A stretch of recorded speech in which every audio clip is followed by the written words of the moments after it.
I suck. You ever said that to yourself? Good chance you've got something called imposter syndrome. And this goes along with another video I'd made about not calling yourself junior. Letting people decide for themselves whether you're junior by telling them how many years of experience, what you've done. Let them make the decision, not you. I'm here to tell you that you don't probably suck as bad as you think you do. But let's jump into this. What does imposter syndrome even mean? What is imposter syndrome? I'm searching this just like you could from the command line. Imposter syndrome. Imposter syndrome is the psychological experience of feeling like a fake or a phony despite any genuine success you have achieved. Learn about, hey, I don't even know. This is not I'm not advocating for these people at all. They were just the first hit. Um, you may have imposter syndrome if you find yourself consistently experiencing self doubt, even in areas where you typically excel. Imposter syndrome may feel like nervousness, accompanied by the belief that you're being found out. Oh no, they know that I actually suck. Negative self talk, depression, all of this. We go through this all the time. Imposter syndrome is not a diagnosed mental illness. Instead, the term is usually narrowly applied to intelligence and achievement, although it also has links to perfectionism and social context. All right, so we could talk about that a lot more than that, but the real crux of this is in when it comes to technology, it is very easy to get imposter syndrome. And you read about this. I remember Sarah Dressner, a very successful technologist, once commented on this in Twitter, saying that they were struggling with it, even though that they're very well established. And honestly, if you're feeling like you might not measure up, it's probably a good thing. I'm going to make another video about something called Anakin syndrome or Dunning-Kruger effect and cognitive dissonance and all that kind of stuff. Those are all much, much worse. If you think that you suck, there's a good chance you're going to try harder and you're going to go longer and you're going to do, the extra research to do the thing. So, however, I did also do a video based on Larry Wall's Virtues of an Engineer, laziness, impatience, and hubris. Hubris being a pejorative word that usually means full of arrogance. So, you can take that as you will. But I think it's safe to say that the way to overcome imposter syndrome is to gain an accurate measure of what you can do by doing those things. We talked in another video about writing down your skill stack, a very simple practice to measure what you know and what you don't know and to evaluate yourself. And in another video, how to supplement your understanding of your own skills with input from others, specifically your mentor or two, and the other number two person in your world, your recruiter. Recruiters are paid to pump you up. They are paid to make you feel good about yourself, and a good recruiter will help you banish imposter syndrome because they help reflect to you what you actually know. They'll be the first people to tell you not to call yourself a junior, not so they can get more money placing you with an organization, but because they have been around and they know what it means to evaluate yourself in an honest light based on your experience and the stuff that you can actually do. So another thing about imposter syndrome that really helps, and this is a personal story. I remember once upon a time, I know, sit down, let's get the coffee, okay?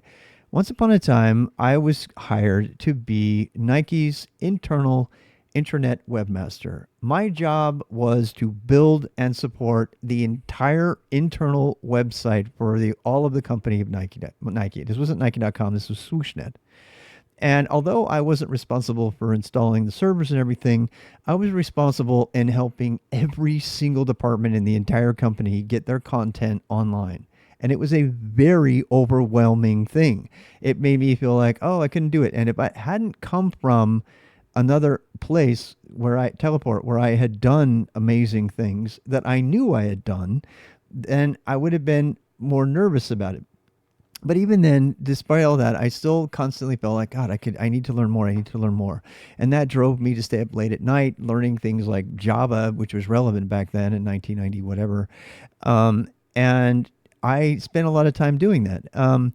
And I also knew that I needed to kind of constantly, I was like, I'm missing something. There's something I probably don't know. I remember being really self conscious about not knowing SQL, standard query language, which is big for databases. And at the time in the 90s, the integration of databases with websites became like the coolest thing ever. I know it's like a standard thing now, but back then, that was the big thing. If you had a data driven, database backed website, you were, all the rage. And, side story, that's, PHP, you have to have a database to even use it, right? Well, that WordPress and stuff like that got big at the time when everything was database driven. That's changed now a little bit.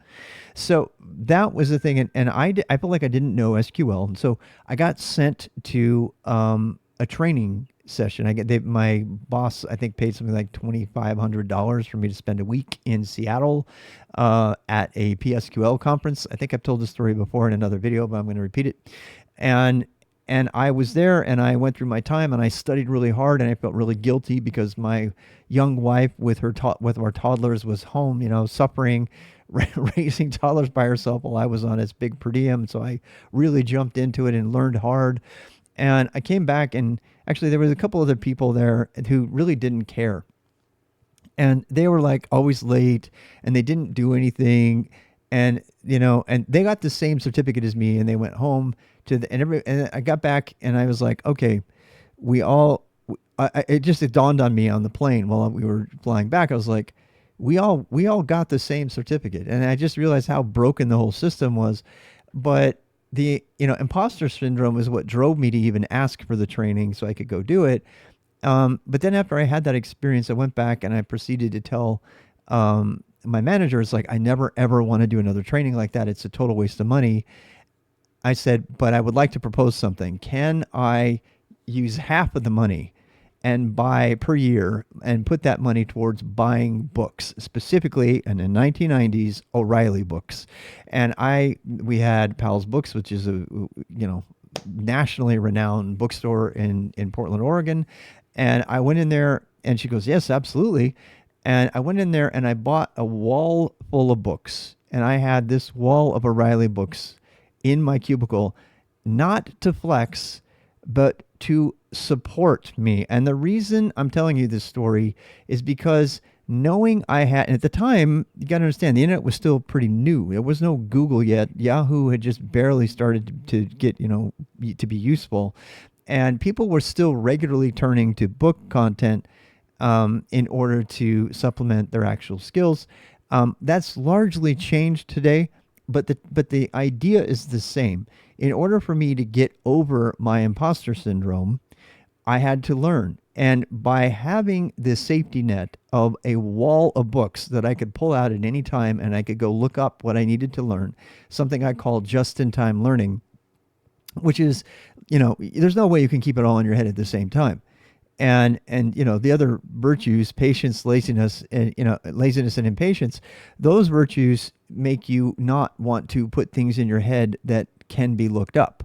And so by having this entire wall of stuff to go to, I knew really quickly that I could go find whatever I needed from the world's experts at the time in those technologies, and I felt much more safe, much more capable, and my imposter syndrome was obliterated at that point. In fact, to the point where I knew that I could do anything I was called upon, given the enough time and the enough, and this is a repeat of another video that I said, but Darlene, the malware coder, said, given the enough time and white papers, I can run circles around any security software. And I felt that, that's hubris, right? That's hubris. That's a good thing. But I could have said the same thing after I had that wall of O'Reilly books. Given enough time and the right O'Reilly book, I can do anything. I can literally do anything. And that becomes hubris. It's the opposite of imposter syndrome. I never became so arrogant to the point, at least I don't think, where, I would tell people they were dumb for not being able to do it. I just knew that I could defeat the imposter syndrome because I knew where to go. So the solution to imposter syndrome is two things. And the other one I haven't talked about yet. The first one is, well, three things really. Having the skills. I mean, if you have the baseline imposter syndrome, I mean, the skills that are doing it, then your imposter syndrome goes away. Number two, having the resources available at your beck and call to just in time learn, whether it's a book or a Zettelkasten, which we'll talk about in another video, or a bunch of notes. And the third, having a professional learning network. I cannot overstate how important having a professional learning network is. And that's going to be its own video. But that is the other main way to combat imposter syndrome. You can go out to your chat and you can ask, well, what is the best thing I should go look up here? And you can find those things. And I regularly use my Twitch community for this very thing. You go to them, whether it be for job leads or you have a question about what is the best way to deal with, private GitHub inner source repos that can't be built with Go, which is a very relevant thing that happened this last couple of weeks. So those are the methods of fighting against imposter syndrome.